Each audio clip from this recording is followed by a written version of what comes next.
Good afternoon everyone, welcome back to the channel. আমি শ্রাবন্তী। আশা করি তোমরা প্রত্যেকেই খুব ভালো আছো, সুস্থ আছো। আমরা খুবই ভালো আছি। ভিডিও থাম্বনেল দেখে তো বুঝেই গেছো রাজীব আজকে লন্ডন থেকে ফিরে আসছে। হ্যাঁ, ফাইনালি রাজীব আজকে কলকাতায় ফিরছে। তার জন্য আমি, ঈশান, আরিয়ান, রাজীব চারজনেই খুবই এক্সাইটেড। তো রাজীবকে এয়ারপোর্ট থেকে পিক আপ করার জন্য আমি, ঈশান আর আরিয়ান যাব। রাজীবের আজকে সন্ধ্যে 7টার সময় ফ্লাইট ল্যান্ড করবে। এবার ইমিগ্রেশন করে লাগেজ নিয়ে বেরোতে বেরোতে 8:30 তো বাজবেই। তো ইচ্ছে আছে 6:30টার মধ্যে আমরা বাড়ি থেকে বেরিয়ে যাব, কেন কি আরিয়ান গেছে টিউশনে। এবার আরিয়ান টিউশন থেকে 6:30টায় ফিরবে, তো ফিরলেই আমরা বেরিয়ে যাব। তো আমি না রাজীবকে বলে রেখেছিলাম যেদিনকে তুমি লন্ডন থেকে ফিরে আসবে সেদিনকে যতটা পারবে ব্লগ করো। তো রাজীব কিন্তু কথা রেখেছে, রাজীব যতটা পেরেছে ব্লগ করেছে। তো আমি এদিকে চট করে গিয়ে রেডি হয়নি, আর তোমরা ততক্ষণ দেখো রাজীব কি করছে। তো আজকে আমাদের ফিরে যাওয়ার দিন। সো আমাদের 2 উইকসের পুরো ট্রিপটা কমপ্লিট হলো। মোটামুটি ভালোই গেছে মনে হয় বিজনেস ওয়াইজ। ডেফিনেটলি একা থাকার জন্য পুজোতে সবার সাথে না থাকার জন্য কিছু তো খারাপ লাগছিলই, বাট যাই হোক হোপফুলি আমাদের এই বিজনেস ট্রিপটা খুব সাকসেসফুল হবে আমাদের বিজনেসের জন্য। তো মোটামুটি ভালোই ওয়েদার আজকে এখানে, বাট একটু বৃষ্টি হচ্ছে হালকা। তো হোপফুলি ফ্লাইটের টেক অফ করতে কোনো প্রবলেম হবে না, যদিও দেরি আছে। এখন এখানে আবার 2টো বাজে। তো আমাদের ফ্লাইটটা ছাড়বে এখান থেকে সন্ধ্যে 7:50-এ। তো যখন ছাড়বে তখন আমি চেষ্টা করব মনে থাকলে আবার ওখানে কিছুটা দেখিয়ে দেওয়ার। আর ছাড়লে ডেফিনেটলি বলবো, যেমন যেমন সুযোগ পাবো তেমন তেমন ভিডিও করে রাখবো, যাতে শ্রাবন্তী তোমার এটা দিতে পারে।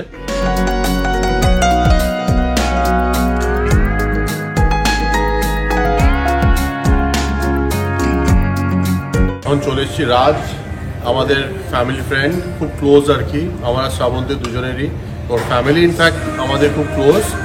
তো চলে যাওয়ার দিন রাজ অ্যাজ ইউজুয়াল, আসার দিন ওর হসপিটালিটিস অসম ছিল, আজকেও আছে। এখানে রজত বসে আছে। তো আমরা লাঞ্চ করতে এসেছি এখন এই রেস্টুরেন্টটাতে। সো লাঞ্চ করে এখান থেকে will head towards London Heathrow terminal 3। So এটাই আপডেট। সো থ্যাংক ইউ রাজ। তো এই রেস্টুরেন্টে আমরা খেলাম, টার্কুজ বলে, একটা টার্কিশ রেস্টুরেন্ট একটা। আর এটা হচ্ছে একটা জায়গা, এখানে সব বিভিন্ন রকম ইটারিজ আছে। সিনেওয়ার্ল্ড, সিনেমা টিনেমা হয়, বার্গার কিং। তো এখন আমার খাওয়া দাওয়া হয়ে গেছে, এবার will head towards the airport. So thank you Raj once again, your hospitality is impeccable আর কি। Thank you.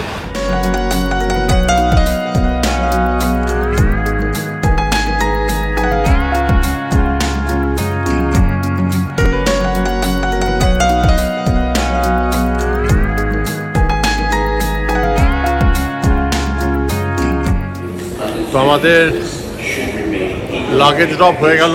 এটা একটা নতুন এক্সপিরিয়েন্স, আর এখানে সেলফ লাগেজ ড্রপ করতে হলো আমাদের আর কি। তো আমি প্রথমবার করলাম, যাই হোক শিখে নিলাম আজকে এটা। তো ভবিষ্যতে এটা হেল্প করবে।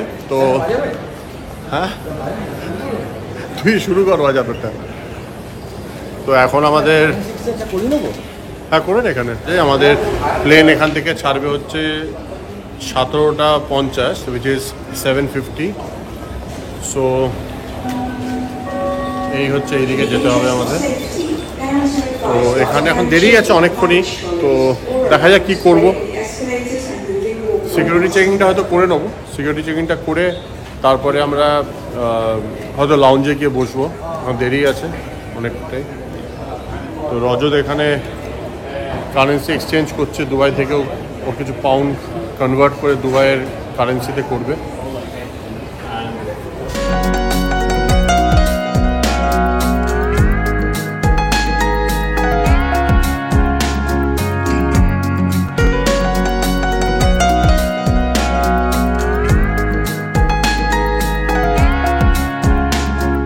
সো এখন বাজে 5:14 এখানে। আমাদের ফ্লাইট হচ্ছে 17:50, মানে হচ্ছে 7:50 সন্ধ্যেবেলাতে। তো আমাদের সব কিছু কমপ্লিট হয়ে গেল, সিকিউরিটি চেকিংও কমপ্লিট। তো এবারে গিয়ে কিছুক্ষণ দেখি, হয়তো লাউঞ্জে একটু বসবো, ঘুরে টুরে বাড়াবো। আমার টাইম আছে অনেকক্ষণ, তাহলে পরে কথা হবে আমরা। তো ফ্লাইটে বোর্ড করে গেছি। তো এখান থেকে এখন নেক্সট দুবাইয়ের ফ্লাইট 7 ঘন্টা। তো মোটামুটি ফুল ফ্লাইট, একটু টায়ারিং হবে। বোরিংও হবে। আবার দুবাইতে গিয়ে তাহলে কথা বলবো। বাই।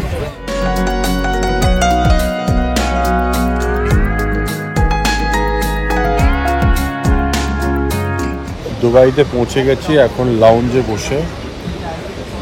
ঠিক টাইমে, ইনফ্যাক্ট বিফোর টাইম এসছে। এখনও 7 ঘন্টা মতো আমার ওয়েটিং আছে। তো ডেড টায়ার্ড, কারণ আমি একদম ফ্লাইটে ঘুমোতে পারি না বসে বসে। তো সেই জন্য সারা রাত্রি জেগে আছি। এখনও অনেকক্ষণ, এখনও ট্রাভেলিং টাইমও অনেকটাই আছে দুবাই থেকে কলকাতা।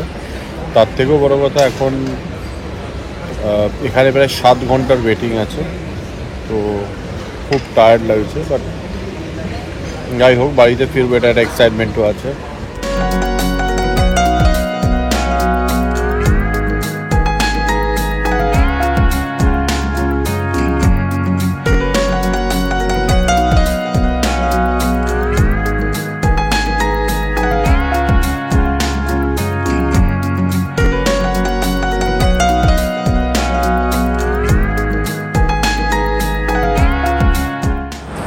এয়ারপোর্টে চলে এসেছি। রাজীবকে কল করেছিলাম, ও এখন ব্যাগেজ বেল্টে রয়েছে, তো আর 5-10 মিনিটে বেরিয়ে যাবে। আর দেখো, দুর্গা পুজোর জন্য পুরো এয়ারপোর্টটা কি সুন্দর লাইট দিয়ে সাজিয়েছে। খুব সুন্দর লাগছিল এয়ারপোর্টে আসার সময়, চারিদিকটা খুব সুন্দর লাইট দিয়ে ডেকোরেট করেছে। যাই হোক, রাজীবের জন্য ওয়েট করি, ও বেরোলে আবার তোমাদের সাথে কথা বলছি।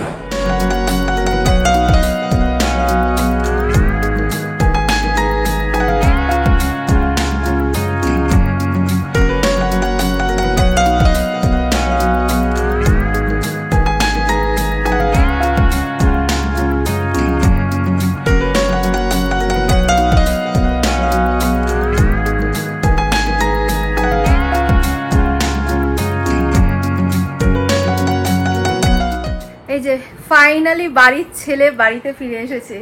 তো বাড়ির ছেলে বাড়িতে ফিরে এসেছে, হাতে এসে নিতে হচ্ছে। কারণ আমি ভিডিওতে ওখানে যখন করছিলাম, সেটা মনে হয় বলেছি কোনো একটা ভিডিওতে, যে ওখানে জিম করতে গিয়ে একটু হাতে স্ট্রেন হয়ে গেছিলো। মেজার মনে হয় না কিছু, কারণ এমনি ফুলে টুলে গেছে তা না, কিন্তু ব্যথাটা খুব ভোগাচ্ছে। ইন অল প্রবাবিলিটি কোনো নার্ভ রিলেটেড কিছু একটা হবে হয়তো। ওটা হয়তো কোনো পুল হয়ে গেছে হয়তো নার্ভে। তো যাই হোক, দেখি যদি আমি আইস প্যাকটা 2-4 দিন দিয়ে, না হলে একটা ডাক্তার দেখিয়ে নেবো। তো যাই হোক, ইট ওয়াজ ভেরি হেক্টিক। তোমাদের তো অনেকগুলো ভিডিওতে আমি অনেকগুলো করেছি, সেগুলো ক্লিপ খুব এক্সপার্ট লেভেল নয়। তো অনেকেই প্রেস করেছে, তুমি পাঠিয়ে দিয়েছো ব্লগে। থ্যাংক ইউ সবার এনকারেজমেন্টের জন্য। বাট আমি ব্লগার একদমই হইনি, হ্যাঁ, এটা মাথায় রেখো। কিন্তু এটা শ্রাবন্তী যেহেতু ছিল না, কারণ ও অনেক এটা এক্সপার্ট হিসাবে কাজ করে। ও যেভাবে ভিডিও করতে পারে বা সাবজেক্ট ম্যাটারটাকে ও যেভাবে করে, সেটা আমি করতে গিয়ে দেখছিলাম। তো it is very tough actually. মানে it is more tough than you think. মানে খুব কঠিন জিনিসের একটা। যারা এই ব্লগিং করছে তাদের ডেফিনেটলি এটা খুব একটা এক্সপার্টিস তৈরি হয়েছে তাদের সবারই। এবং তোমরা তো জানো, শ্রাবন্তীর একটু পারফেকশনের উপর নজর আছে। ও একটা শট অনেকবার দরকার হলে দেয়, যতক্ষণ না মনোমতো হচ্ছে ততক্ষণ ও করে না। আমার সেরকম ব্যাপার নেই, আমি যেটা তুলেছি সেটাই আছে আনকাট, একদম সব না। দারুণ করেছি, কি করেছি আমি জানি না, বাট আনকাট। মানে তুমি তো ফার্স্ট টাইম ব্লগ করলে, বেশ ভালো করেছো। হ্যাঁ, মানে যাই হোক, এটা আমার বউয়ের মানে আবদারেই করা। সুতরাং যাই হোক, ওকে কিছু কিছু দিয়েছি, যা তোমাদেরও ডেফিনেটলি, তোমরা অনেকেই আমাদের খুব ভালোবাসো, এবং সেটা আমার খুব ভালো লাগে। কারণ একটা পরিবার নিজের না হয়ে অনেক আপন তোমরা কমেন্ট করো। Thank you so much. মানে যারা প্রেস করেছো বা যাদের পছন্দ হয়নি, তাদেরও বলছি, মানে I thank you from the bottom of my heart. যেটা তোমরা দেখেছো, এটা ভিডিও যেগুলো আমি শ্যুট করেছি, ওটা আমি নিজেও জানি না কতটা দেখার যোগ্য।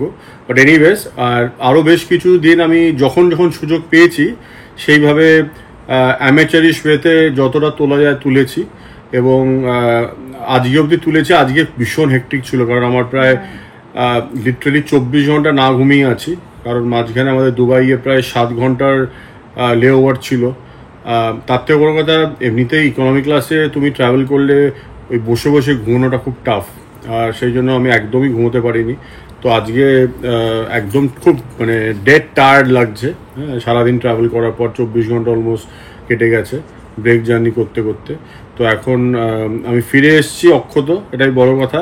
তো শ্রাবন্তী আমাকে বলেছিল যে দুবাইতে আমি একটা ছোট যখন লাউঞ্জে বসেছিলাম তখনও ব্যাটারিটা একটু চার্জ ছিল, তখন মানে ব্যাটারি ছিল মানে আমার ব্যাটারির চার্জ ছিল আর কি নিজের শরীরের। হ্যাঁ, তখন একটুখানি হট করে মনে পড়লো, তাই জন্য আমি লিখে ওটা শ্যুট করে নিয়েছিলাম। তারপরে আর করা হয়নি, এবং শ্রাবন্তী তারপরে বলেছিল এখানে এসেও করতে একটু, এই যে ল্যান্ড করার পরে, সেটাও করা হয়নি, মাথা থেকে বেরিয়ে গেছে। আনপ্রফেশনাল ব্লগারদের ক্ষমা মার্জনা করতেই হবে। সেটা না, এতটা আমি তো জানি ইউকে থেকে ইন্ডিয়া ব্যাক করা মানে কতটা হেক্টিক। না, আর এটা আরো হেক্টিক এবারে হয়েছে, তার কারণ হচ্ছে আমার লেওভারটা ছিল 7 ঘন্টা, ওটা খুব আরো টায়ার্ড, আর পুরো রাত্রি ইউকের টাইমে পুরো রাত্রিটা ট্রাভেল করেছি। ভোর রাত্রে ওখানে নেমেছি এবং ওখানে লাউঞ্জে গেছি, সেখানেও দেখি প্রথমে তো বিশাল লাইন ছিল, তাও গেলাম, যাওয়ার পর দেখি জাস্ট বসতে হয়েছিল। তো খুব খুব কষ্টকর আজকের দিনটা গেছে সারাদিনে ওভারঅল। বাট তাও আমি একটুখানি ভিডিও আমার শ্যুট করেছিলাম ওই লাউঞ্জে বসাকালীন, সেটা শ্রাবন্তী দিয়ে দেবে তোমাদের। But anyways thank you so much once again, তোমরা অনেক, আমি শ্রাবন্তী আমি সময় পাইনি দেখার, কারণ একটু আমার এটা যেহেতু বিজনেস ট্রিপ ছিল, তো খুব মানে কাটথ্রোট একটা আমাদের শিডিউল ছিল, আমার আর রজতের দুজনেরই খুব কাটথ্রোট ছিল শিডিউলটা, তাই জন্য মানে এক এক দিনে প্রায় 4-5টা করে মিটিং হয়েছে। সুতরাং বুঝতেই পারছো সেটাই অবজেক্টিভ ছিল। আর যখন যেমন মনে হয়েছে আমি সেটা ক্যাপচার করেছি। এবার অনেক সময় রজত আমাকে মনে করে দিয়েছে, ও বলছে আমায় বলেছে স্যার আপনি করলেন না, ভিডিওটা করে নিন, তো ওটাও একটা হেল্প হয়েছে। তো এনিওয়েজ মানে যা তুলেছি, যতটুকু তুলেছি, মানে বলেই রাখছি, গালাগালি কেউ করো না প্লিজ। হ্যাঁ, মানে ওটা খুব এক্সপার্ট লেভেল, কেন হয়তো খুব ভীষণই বোকা লেভেলেরই বানিয়েছি। না, ওইবার একটু বেশি বলছি। না, আমি সত্যি বলছি, একটু বেশি প্রেস পেতে চাইছে, সেইজন্য এক কথা বারবার বলে যাচ্ছে। না, অ্যাকচুয়ালি আমি তোমাকে অনেস্টলি বলছি, এটা নয়, মানে শোনো, প্রেস পাওয়ার জন্য নয়, প্রেস করলে ভালোই লাগে। ভালো করেছো, আমি তো তোমাকে অ্যাজ আ ব্লগার বলছি, খুবই ভালো হয়েছে। না, ওটা হয়তো ভালো হয়েছিল যেটা দিয়েছো, ফার্স্ট টাইম তো ভীষণই ভালো হয়েছে। তারপরগুলো খুব একটা ভালো হয়েছে বলে আমার মনে হয়নি, বা দেখে নিও তুমি ভিডিও। এই তোমরা প্লিজ কমেন্ট করো তো। ঠিক আছে, যেটা না ও শ্রাবন্তী অবশ্য জানে, ও আর্ট গুলো ভালো বোঝে, ও কোথায় কাটতে হবে, কোথায় জিনিসটা ভালো করে বানিয়ে দিতে হবে, সেটাও করে দেবে হয়তো। তো বাট আমার ওই কিভাবে শুরু, মেন হচ্ছে প্রবলেমটা বলছি কেন আমি বলছি অতটা, কারণ ওই যে শুরু করার একটা প্রসেস আছে, যেভাবে শুরু করে আর শেষ করার একটা ব্যাপার আছে, আমি ঠিক বুঝতে পারতাম না। তোমার সঙ্গে অনেস্টলি শেয়ার করছি, এটা আমি ঠিক বুঝতে পারতাম না আমি মানে শেষটা কি করবো, তাই না? হয়তো দেখবে শেষে অনেক সময় আমি ভিডিওগুলো তুলেছি, খুব নিজেরই মনে হচ্ছে এটা কিরম ভাবে শেষ করলাম। বাট এনিওয়েজ ওটা কেটে কুটে যতটা পলিশ করে দেওয়া যায় দেবে। আর এটাই বলার ছিল আজকে। ওকে আমি বললাম যে তুমি তো আজকে বাড়ি ফিরে আসছো এতদিন পর, তো ডিনারে তোমার জন্য মাটন বানাবো।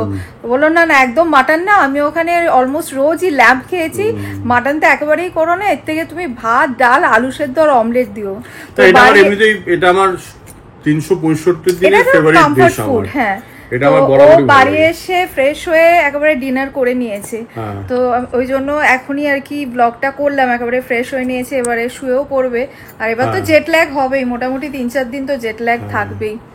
অতটা হয়তো না হতে পারে, তার কারণ হচ্ছে যেহেতু আমি আজকে একদমই ঘুমোইনি, তাই জন্য এখন আমার ঘুম পাচ্ছে। শুধু আমি এখন ঘুমিয়ে পড়লে টায়ার্ড আছো বলে ঘুম পাচ্ছে, বাট তাহলে তোমার জেট ল্যাগ 2 দিন হলেও থাকবে না। এটা ন্যাচারাল থাকাটা, না থাকাটা তাহলে তো মনে হবে তুমি একটুখানি তোমার স্ক্রুটা ঢিলা আছে ভাববো। যাই হোক, চলো ব্লগটা আজকে এখানেই এন্ড করছি। যদি ব্লগটা ভালো লেগে থাকে লাইক করো, কমেন্ট করো, ফ্রেন্ডস অ্যান্ড ফ্যামিলি সকলের সাথে শেয়ার করো। আর স্মাইল উইথ রবসের ফেসবুক পেজটা প্লিজ ফলো করে নিও। Thanks for watching and by.